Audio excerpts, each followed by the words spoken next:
a tutti i milioni di liguri che mi stanno ascoltando in questo momento in tutte le parti del mondo, devo fare un annuncio importante, doloroso, ma necessario. È giunto il momento di annunciare ufficialmente la mia candidatura a sindaco di Milano per le elezioni del 3 ottobre prossimo venturo. Voi lo sapete cosa significa per me questa scelta di dover andare in questa città, soprattutto dal punto di vista personale, per la mia storia, però è il momento di prendersi le responsabilità. E ve lo voglio dire così, con la semplicità che mi ha sempre contraddistinto, così senza grandi giacche e cravatte, una felpa pigiama nonostante ci siano 33 gradi. Ma veniamo ai punti programmatici. Chi voterà me e la lista a me associata Milano Suca può stare sicuro che io mi batterò per 3 punti fondamentali. Milano è una città ricca di risorse, di punti di aggregazione, di cose da fare.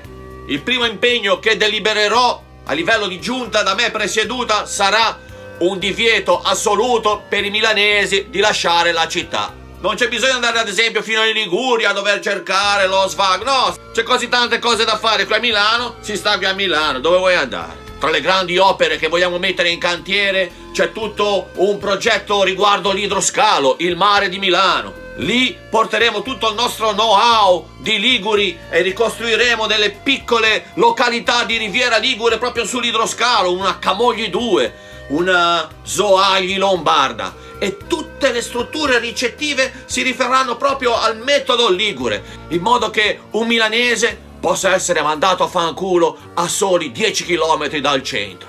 Ovviamente tutte le seconde case in Liguria dei milanesi verranno ricostruite paro paro sulle sponde di questo suggestivo bacino lacustre. Secondo punto importantissimo, la solidarietà.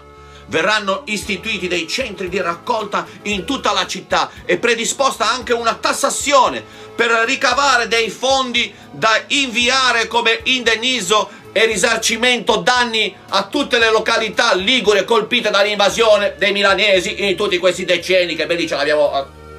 Mi fermo qua. Terzo punto, vogliamo puntare un occhio al futuro, è importantissimo, la scuola e l'educazione.